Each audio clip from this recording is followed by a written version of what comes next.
Hello students, कैसे हैं आप सब। आई होप आप सब बहुत अच्छे से होंगे और अपनी पढ़ाई भी बहुत अच्छे से कर रहे होंगे। तो welcome to my channel Pooja special व्याकरण क्लासेस। आज का टॉपिक है अलंकार। अलंकार हम लोगों ने लास्ट वीडियो में भी पढ़ा था, अलंकार का पार्ट 1 पढ़ा था। उसमें हम लोगों ने अलंकार का अर्थ, भेद सभी कुछ पढ़ा था अलंकार के बारे में। और उसमें हमने अलंकार का एक भेद यानी कि अलंकार दो प्रकार के होते हैं, शब्दालंकार और अर्थालंकार। उसमें हमने शब्दालंकार और उसके भेद सभी पढ़ लिए थे। एक बार आपको मैं जल्दी से रिवाइज करवा देती हूँ। देखिए, अलंकार वही होता है जैसे आभूषण की तरह होता है, जिस तरह से गहने पहनकर हमारी सुंदरता बढ़ जाती है, तो उसी तरह से अलंकार क्या होता है, उनसे काव्य की सुंदरता बढ़ जाती है। तो अलंकार ये होता है। उसके बाद अलंकार दो तरह से होता है, दो तरह से काव्य की सुंदरता बढ़ जाती है। एक शब्दों के द्वारा जिसे शब्दालंकार कहते हैं, उसमें हम लोगों ने 3 अलंकार पढ़े थे। उसमें थे आपके अनुप्रास अलंकार, यमक अलंकार और श्लेष अलंकार। वो हमने लास्ट वीडियो में पूरा डिटेल में समझा था। आज हम लोग अर्थालंकार के बारे में पढ़ेंगे। तो चलिए स्टार्ट करते हैं। अर्थालंकार क्या होता है? काव्य में जहां अर्थ के कारण विशेष सौंदर्य या चमत्कार उत्पन्न होता है, वहां अर्थालंकार होता है। यानी कि अब काव्य में अभी तक हमने देखा था शब्दों की वजह से उसमें चमत्कार या सुंदरता उत्पन्न हो रही थी काव्य में, लेकिन अब अर्थ के कारण सौंदर्य उत्पन्न होगा। अब काव्य में अर्थ के कारण सौंदर्य या चमत्कार उत्पन्न होगा, तो हम उसे क्या कहते हैं? अर्थालंकार। यह मुख्यतः 5 प्रकार के होते हैं। देखिए, वैसे तो बहुत सारे भेद हैं, लेकिन मुख्य जो होते हैं वो 5 भेद हैं। वही पढ़ाऊंगी, वही आपके सिलेबस में या सभी जगह वही आते हैं। तो हम लोग ये 5 तरह के अलंकार पढ़ेंगे। अर्थालंकार के भेद कौन कौन से हैं? पहला है उपमा अलंकार, दूसरा है रूपक अलंकार, तीसरा है उत्प्रेक्षा अलंकार, चौथा है अतिशयोक्ति अलंकार और 5वां है मानवीकरण अलंकार। तो पहला है उपमा अलंकार। उपमा उपमा का क्या अर्थ होता है? उपमा कहते हैं ना, किसी की उपमा दी जाती है, तुलना की जाती है। यानी कि उपमा का अर्थ है समानता दिखाना। किसी व्यक्ति से हम किसी दूसरे व्यक्ति की तुलना करते हैं या समानता दिखाते हैं, तो उससे क्या कहते हैं? उपमा अलंकार। यही लिखा है यहाँ पर, जब किसी व्यक्ति या वस्तु की स्थिति, रूप, गुण या स्वभाव की तुलना, मतलब वस्तु की स्थिति हो, चाहे रूप हो, गुण हो या स्वभाव हो, उसकी तुलना किसी अन्य वस्तु या व्यक्ति के साथ की जाती है, तो वहां उपमा अलंकार होता है। ठीक है। अब वहां पे इसके पहचानने के शब्द कौन से हैं? किन शब्दों से हम इसकी पहचान कर लेते हैं? जैसे सा, सी, सरीखी, सम, जैसा आदि शब्द, ये सारे शब्द लगे होते हैं, तो हम इससे पहचान लेते हैं कि यहाँ पर उपमा अलंकार है। देखिए, यदि कई बार ऐसा होता है, कुछ पंक्तियां ऐसी दे दी जाती हैं जिनका अर्थ हमको समझ में नहीं आता है, क्योंकि बहुत सारी चीजें, इतना कुछ जरूरी नहीं है सबका अर्थ हमें पता हो। तो वहां पर इन शब्दों की तरह मतलब लिखे होते हैं, तो इनसे हम समझ जाते हैं कि यहाँ पर उपमा अलंकार है। जैसे सा, सी, सरीखी, ये शब्द लगे होते हैं, तो हमको समझ में आ जाता है। जैसे उदाहरण देखिए, निर्मल तेरा नीर अमृत के सम उत्तम है। एक एग्जाम्पल है, निर्मल तेरा नीर अमृत के सम उत्तम है। मतलब गंगा नदी के लिए जो भी कहा गया है कि तुम्हारा निर्मल है नीर। नीर माने आप जानते हैं पानी, जल के लिए कहा जाता है। और नीर की तुलना किससे की गई है? अमृत के समान, है ना। अमृत होता है, अमृत के समान उत्तम है। अब यहाँ पर नीर यानी कि पानी की तुलना अमृत के साथ की गई है, तो इसलिए यहाँ पर क्या है? उपमा अलंकार है। अब देखिए, इसमें ये इसके 4 अंग होते हैं। ये भी हमें समझना जरूरी है कि ये बार बार वर्ड्स आएंगे। तो देखिए, यहाँ पे पहले होता है, ये अंग है इसके 4। पहला होता है उपमेय, जिसकी तुलना की जाती है। उपमेय किसे कहते हैं? जिसकी तुलना की जाती है। जैसे यहाँ पर किसकी तुलना की जा रही है? किसकी?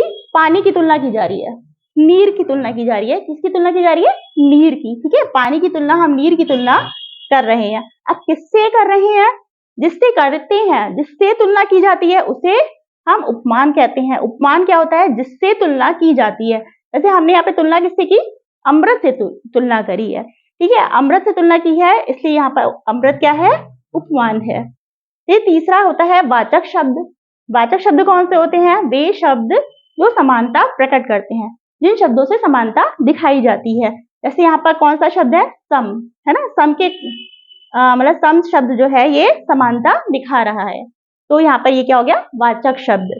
फोर्थ है साधारण धर्म। साधारण धर्म क्या होता है? उपमेय उपमान की वह विशेषता जो दोनों में समान है। उपमेय और उपमान दोनों की विशेषता होती है, जो दोनों में समान होती है वो हमारा साधारण धर्म कहलाता है। जैसे देखिए इसमें क्या है, निर्मल तेरा नीर अमृत के सम उत्तम है। उत्तम क्या है यहाँ पर, उत्तम मतलब नीर भी उत्तम है, पानी हमारा उत्तम है ही, और नीर अमृत तो होता ही उत्तम है। तो उत्तम वर्ड दोनों में कॉमन है, तो यहाँ पर हमारा उत्तम शब्द क्या है, साधारण धर्म है। तो ये होता है उपमा अलंकार, और इसमें जो जो ये चीजें हैं ये कई जगह आएंगी आगे इसके, तो हमें ये भी समझना जरूरी है। तो ये इस तरह से आपने पूरा डिटेल में समझा है। एक और एग्जाम्पल देख लेते हैं। देखिए, नील गगन सा शांत हृदय हो रहा था। नील गगन सा शांत हृदय हो रहा था। अब इसमें नीले गगन की तुलना किससे की गई है, सॉरी हृदय की तुलना किससे की गई है, मतलब नीला गगन की तरह से हृदय जो है शांत हो रहा था, तो हृदय की तुलना किससे की गई है, नील गगन से। तो हृदय क्या है, इसमें उपमेय है, जिसकी तुलना की जाती है, तो ये क्या हो गया, उपमेय। और जिससे किससे तुलना की गई है, नीले गगन से, तो नीले गगन क्या हो गया, उपमान हो गया। और हमारे वाचक शब्द क्या है, सा क्या है, वाचक शब्द। तो ये बता रहा है ये शब्द कि नील गगन सा। तो चलिए अब दूसरा अलंकार देखते हैं, जो है रूपक अलंकार। रूपक अलंकार में क्या होता है, रूपक अलंकार में एक वस्तु के साथ दूसरी वस्तु को इस प्रकार रखा जाता है कि दोनों को अंतर दिखाई ना दे। मतलब एक वस्तु होगी, उसको दूसरी वस्तु के संग कंपेयर नहीं करते, बल्कि हम बिल्कुल कह देते हैं बिल्कुल सेम ही है, उसका जो अंतर है वो खत्म कर दिया जाता है, तो वहां पर रूपक अलंकार होता है। जैसे देखिए, चरण कमल बंदौ हरिराई। चरण कमल यानी कि भगवान जी के चरण जो है वो कमल है, कमल के समान कहने की बजाय हमने क्या कहा, चरण कमल ही है, उसके बीच का जो अंतर है वो हमने खत्म कर दिया, हमने डायरेक्ट चरण को कमल ही कह दिया। तो चरण कमल बंदौ हरिराई, हरि भगवान के जो चरण है वो कमल ही है, कमल के समान नहीं कहा, हमने कहा सीधे कमल ही है, चरण कमल कह दिया सीधे, तो यहाँ पर रूपक अलंकार हो गया। एक और एग्जाम्पल देखिए, मैया मैं तो चंद्र खिलौना ले हो। अब यानी कि ये जो है कृष्ण जी कह रहे हैं अपनी माता जी से कि मैया मैं तो चंद्र खिलौना ले हो, यानी कि चंद्रमा को इन्होंने खिलौना बता दिया कि चंद्रमा रूपी खिलौना ही लूंगा, है ना। तो चंद्रमा की तुलना इन्होंने खिलौने से करी है, और तुलना को दिखाया नहीं है इन्होंने, इसका अंतर ही खत्म कर दिया। चंद्रमा रूपी खिलौना मतलब चंद्रमा जो है वो खिलौना है, तो यहाँ पर चंद्रमा रूपी खिलौना मतलब चंद्रमा एक खिलौना ही है, समान नहीं है बल्कि खिलौना ही है। तो यहाँ पर जो अंतर, दोनों का अंतर दिखाई ना दे, तो वहां पर रूपक अलंकार होता है। ठीक है, ऐसी थर्ड है उत्प्रेक्षा अलंकार, जहां प्रस्तुत उपमेय में प्रस्तुत में अप्रस्तुत यानी कि उपमेय में उपमान की संभावना प्रकट की जाती है, वहां उत्प्रेक्षा अलंकार होता है। अब उत्प्रेक्षा अलंकार अभी समझेंगे हम, पहले पहचान देखिए, इसमें ये बहुत इजी होता है जब इसके पहचान के शब्द आ जाते हैं। पहचान के शब्द हैं मनो, मानो, मनु, मनहु, जानो, जनु, जनहु, ज्यो आदि वाचक शब्दों का प्रयोग किया जाता है, तो हम आसानी से पहचान लेते हैं कि वहां पर उत्प्रेक्षा अलंकार है।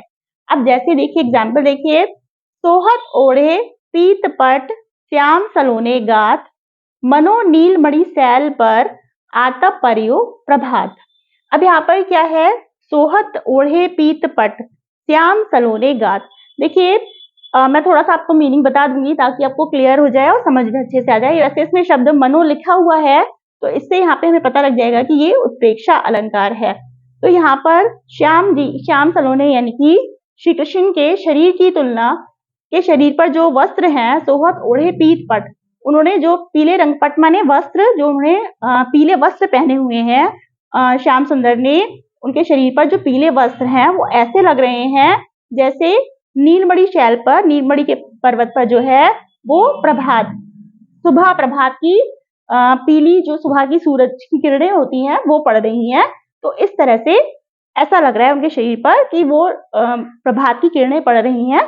तो मानो उनका अंतर मतलब इतना उन्होंने सेम कर दिया है उससे कि हमें उसमें उसकी तुलना की जा रही है, उपमेय में उपमान की तुलना की जा रही है, तो वहां पर उत्प्रेक्षा अलंकार होता है। और इनके ये हमारे शब्द हैं पहचानने के, जिससे हम आसानी से उत्प्रेक्षा अलंकार को पहचान लेते हैं।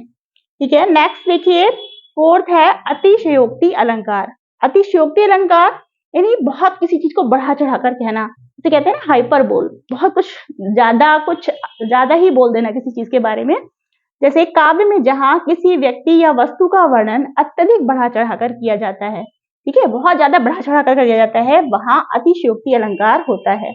मतलब इतना है नहीं, उसको इतना बढ़ा चढ़ाकर कहेंगे कि हमें पता लगता है कि कुछ ज्यादा ही ओवर बोल रहे हैं, तो समझ में आ जाता है कि ये अतिशयोक्ति अलंकार होता है, हाइपर बोलते हैं, कुछ ज्यादा ही बोल देते हैं। जैसे देखिए, हनुमान की पूंछ में लगन न पाई आग, लंका सिगरी जल गई, गए निशाचर भाग। मतलब क्या है, हनुमान जी की पूंछ में आग लग भी नहीं पाई, मतलब जरा सी आग, पूंछ में जरा सी आग लगी भी नहीं पाई कि लंका सिगरी जल गई, सारी लंका जल गई और सारे निशाचर भाग गए, निशाचर सारे राक्षस भाग गए, आग लग भी नहीं पाई थी, ये सभी भाग गए। अभी कुछ ज्यादा ही वो हो गया ना, क्योंकि पूंछ में आग लग भी नहीं पाई और पूरी लंका जल गई, तो ये क्या हुआ, यहाँ पर अतिशयोक्ति अलंकार हुआ। एक और एग्जाम्पल देखिए, इतना रोया था मैं उस दिन, ताल तलैया सब भर डाले। मतलब क्या हुआ कि इतना रोया मैं उस दिन कि ताल तलैया सब भर डाले, मतलब कि ताल तलैया यानी कि जो तालाब वगैरह है वो सब भर गए। अब ऐसा पॉसिबल तो नहीं है कि इतना रोए इंसान की तालाब वगैरह भर जाए, तो ये सिर्फ अतिशयोक्ति बढ़ा चढ़ाकर कहते हैं, कहने का मतलब है कि बहुत ज्यादा मैं उस दिन रोया। तो इसको बताने के लिए कि बहुत ज्यादा कुछ ऐसा हुआ, तो उसको बताने के लिए हम कभी कभी अतिशयोक्ति अलंकार का प्रयोग करते हैं। तो यहाँ पर इतना रोया था मैं उस दिन, ताल तलैया सब भर डाले, कि इतना रोया कि ताल तलैया तालाब तक भर गए।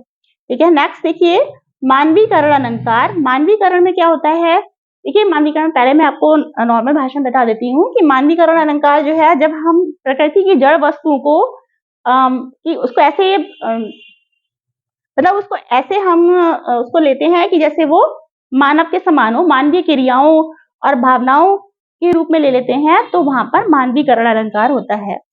जैसे जहां ये देखिए, जहां जड़ प्रकृति पर मानवीय भावनाओं क्रियाओं का आरोप है, वहां मानवीकरण अलंकार होता है। जैसे मेघ आए बड़े बन ठन के सवर के। अब मेघ आए, मेघ क्या है, बादल, मेघ का मतलब क्या होता है, बादल। बादल, अब बादल की प्रकृति की वस्तु है और उसकी तुलना किसके कर रही है, बड़े बनठन के संवर के आए। अब बादल बनठन के संवर के कैसे आएंगे भाई, बनठन के संवर के तो क्या होता है, हम लोग इंसान आते हैं ना, तो प्रकृति की जड़ वस्तु है ये, और उसको ऐसे प्रेजेंट किया जाता है जैसे वो इंसान हो, यानी मानव हो, मानव की तरह हो, और प्रकृति की वस्तु को मानव की तरह पेश किया जाता है, तो वहां पर मानवीकरण अलंकार होता है। अब भाई मेघ आए, भाई सजना संवरना तो क्या इंसान व्यक्ति का काम है, लेकिन उसको यहाँ पे मेघ को कह दिया, बादल को कह दिया। इसी तरह और भी चीजें होती हैं जहां पर इस तरह से हम प्रेजेंट करते हैं, तो वहां पर होता है मानवीकरण अलंकार। ये सभी अलंकार थे, सारे अलंकार आपके मैंने बता दिए हैं। इस तरह से शब्दालंकार, अर्थालंकार जो मुख्य अलंकार थे, इसके अलावा भी कहीं आपको एक दो अलंकार मिल जाएंगे तो वो अलग हैं, लेकिन ये सबसे मेन मुख्य अलंकार है जो अधिकतर आते हैं। तो आज ये अलंकार का चैप्टर यहीं पे कंप्लीट होता है। इसके अलावा यदि आपको एक्सरसाइज चाहिए, अलंकार पहचानने का और कुछ मतलब एक्सरसाइज करना चाहते हैं, तो मैं उसकी नेक्स्ट वीडियो में उसकी एक्सरसाइज करा दूंगी, ताकि आप और अच्छे से पहचान सके अलंकार कि कहाँ पर कौन सा अलंकार है। तो नेक्स्ट वीडियो में एक्सरसाइज के साथ मिलेंगे। तो यदि वीडियो अच्छी लगी हो तो शेयर कीजिए, लाइक कीजिए, सब्सक्राइब कीजिए। Thank you so much.